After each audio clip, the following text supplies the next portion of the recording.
I asked you 3 weeks ago, boldest takes you have that you'd bet money on for this college football season. And we're on part 4 now. We had so many submissions we could not get them all in 3 shows. As one of you said the other night, when the paper clicks, you know it gets serious. First up, I thought this one was a little ridiculous, but you know what? That's why it's called boldness. Bama has at minimum 6 guys with at least 500 plus receiving yards. On a 1 to 10 boldness scale, I put this at a 9. Okay, this is not going to happen. You can go back and look at some of the most loaded receiver stables Bama has had. This is not the way it works out. Eventually, you will have 1 or 2 horses emerge, and those guys could crack 1,500 yards for you, but it'll be a good season. I'm stressing it a little bit, but those guys can crack 1,000 yards for you. Having 5 of them, minimum, those were your words, not mine, crack the 500-yard mark, though. We saw Jamison Williams and John Mechie go down last year. Did it look like there was just a ready, willing, and able stable of guys behind them that were all ready to be dependable to that degree? Ajay Hall left, and so, yeah, you brought in Jermaine Burton. Have no doubts about him. They just brought in Harold, the wide receiver from Louisville. Can run like a 3.9 40. I have no doubt about him, really. I think he'll fit in there very well. Ja'Cory Brooks, that's a guy I think is going to be very dependable. But outside of that, okay, we just got 3/5 of the way there. JoJo Earl, I like him. He's got a lot of promise. It's not proven. Christian Leary, not proven. Ty Jones Bell, never really knew how to pronounce his first name. Trayshawn Holden, those are dependable guys. Those are the kind of guys that any given Saturday, you turn on the highlights at the end of the day and you see Alabama just beat Mississippi State and Christian Leary had 6 catches for 111 yards. And you say, good for Christian Leary. Is it week-to-week production? Or was it the fact that, for whatever reason, they did a pretty decent job of containing Jermaine Burton, but because of all that attention, Christian Leary sprung several leaks. Those kind of games happen. But a 500-yard receiving season sounds easy. It's just 5 football fields. Yeah, that's all it is. That's all it is. Until you got 11 guys standing between you and the next yard. Then you realize, it's a lot harder, even with the Heisman Trophy winner throwing to you. It's a lot harder than it looks. So I think that's a little too bold for my taste. Next up, Georgia, who just beat Alabama in the title game. How about Space Gator? And I'm assuming total unbiased take here. Georgia will not repeat. They won't even make the playoff. Georgia not making the playoff is only a 5 on the boldness scale to me. Don't try to find the loss, though, on the schedule. I don't think it's the boldest thing in the world to say they're not going to make the playoff.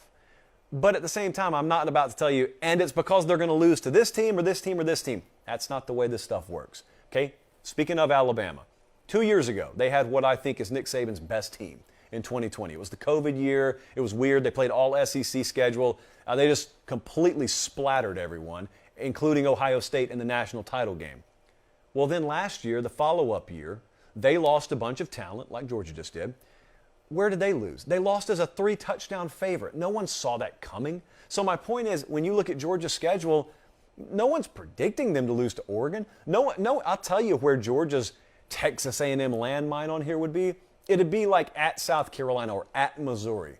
That's where they'll be favored by 21, 24 points, and you won't even have it circled. We probably won't even do a preview for the game, and then all of a sudden Georgia loses. And you're like, how could that happen? Well, it's sports. It's college football. Consequences of success. It's having a target on your back and having to replace your entire defense. Crazier things have happened before. But because Georgia's going to be favored in every game, and we're talking about them making the playoff here again, would they be in a situation where, let's say if they go undefeated but lose the SEC title game like they did last year, they'd also still be able to get in? Because every year is unique. It just so happened last year it was set up to where Georgia could afford to lose and still get in. That's not a guarantee every year. So because of those scenarios, and I know how this stuff tends to work, I'm going to give that only a 5. That's not as bold as it sounds, even though you think they may have a soft schedule by SEC East standards. How about the next one? I don't know that we've done a segment on Maryland in a while. Maryland will be next year's Pitt, meaning a top 15 team. Taulia Tagovailoa will be a Heisman finalist. This is a 9 on the boldness scale, and I'm going to tell you why.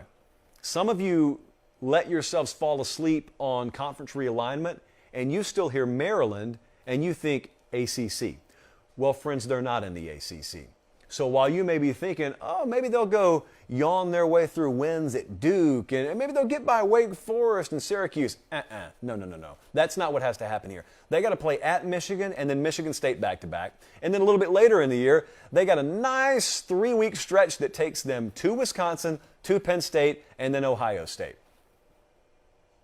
Does anyone in the room, I'm looking around, I don't see any nodding heads, does anyone think that Maryland is about to do what Pitt did last year? Let me remind you, Pitt didn't just have a nice, solid pat him on the head season. They won the ACC. So Mike Locksley and company, they're going to weave their way through that treacherous Big Ten slate and go to Indianapolis and win the Big Ten? Well, if they do that, I will say the second part of that is very reasonable, thinking that Tua's little brother could be a Heisman Trophy finalist. Certainly, I don't see any way they do it without him performing at a high level. This is also a bridge a little bit too far for me, so I put this one at a 9 on the boldness scale. However, I would love to see it happen. I have long searched for a reason to talk about Maryland more on the program. Believe it or not, there are a lot of folks who live in that portion of the country who probably don't think they have much of a reason to watch the show right now. If you are watching in the DMV, thank you for being tuned in. Hendon Hooker. Remember him? Well, he's still around in Knoxville. Dorina put us a hashtag out here, Hooker for Heisman.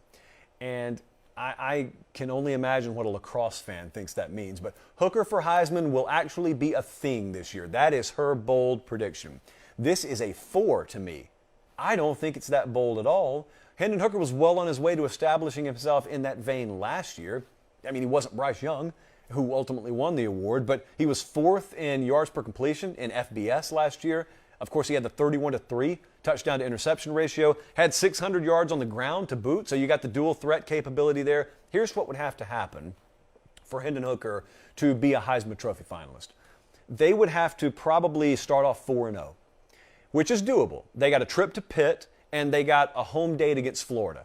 Those are two games where they may be slight dogs, but they won't be overwhelming underdogs. If they can win those two games, they go to LSU at 4-0. From that point, you've got a lot more attention on the program than you would have had, and thus a lot more attention on Hendon Hooker, who, if you're 4-0, has probably played pretty well. Then what they have to do is they have to go 9-3 or better for the season. And in the games they lose, it better be to Alabama and Georgia, teams like that, and they have to shine in trail mode.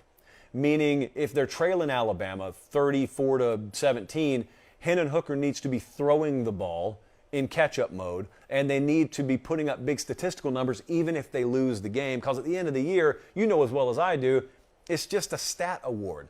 No one really compartmentalizes or contextualizes, well, yeah, he had a lot of passing yards, but what if I told you 38% of them came in garbage time? They don't even dive that. You know who votes on this stuff. So if they go 9-3 or better, because the team's got to be a certain level of good, and Hendon Hooker shines in catch-up mode in the games they're trailing, and they start 4-0 to get the early national attention, yes, he could be a Heisman Trophy finalist. He's in the right offense. He's playing for the right guy. Next up, Cincinnati will go undefeated. That is Michael's bold prediction.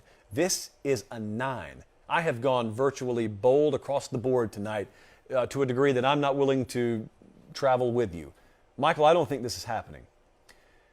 Probably the most underrated story from the draft this past weekend, and lost amongst all the noise of Texas didn't have anyone drafted, and believe me, I'm about to get to that, to Georgia had like half of Athens, Clark County drafted. Well, you had Cincinnati. This is incredible. Cincinnati just put 9 guys into the NFL draft. That's the 3rd most among college football programs, not just G5s, college football programs. Think about that accomplishment. I mean, Luke Fickell, like they're not quite going to build a statue of him for this, but that is like a hats off, solid 30-second round of applause type deal for him and for that staff there. They had more guys drafted than Bama, Michigan, Ohio State, and Oklahoma. That's great. But now, as it pertains to this bold prediction that they're going to go undefeated again, now what are we doing without Desmond Ridder and their top 2 corners and replacing 9 NFL caliber players? They open at Arkansas, so it's not the easiest schedule. It's hard to go undefeated even with last year's guys. That wasn't the easiest thing to do with those guys. Without them, you just play your normal conference schedule. There's probably a hiccup or two in there. They'll be a healthy underdog of a touchdown or more on the road at Arkansas in week 1. But also, it's not the talent that staff will struggle to replace. I can promise you, if Luke Fickell were sitting next to me right now and he had to be honest, he'd tell you, we're pretty good at developing talent. And we've got pretty good depth here. We may not be as talented and as capable game in, game out as we were last year. That's a really good team. But that's not what we're worried about. The leadership. It's replacing the intangibles. Chief among them, leadership. That's what we can't know. Those guys probably ran that team last year. It's the coach's team, but ultimately the best teams, it becomes the players' team because the players can police themselves. The players take accountability of the program. You have 9 of those cats walk out the door. It's not just next man up. It is, but it isn't, and automatically get the same level of production you just had. So that's a 9 for me. Listen, if they win 9 games this year, it'd be a good follow-up year. I think a lot of people would label it a disappointment. 9, 10 wins, that's a really good year, especially when you open with Arkansas.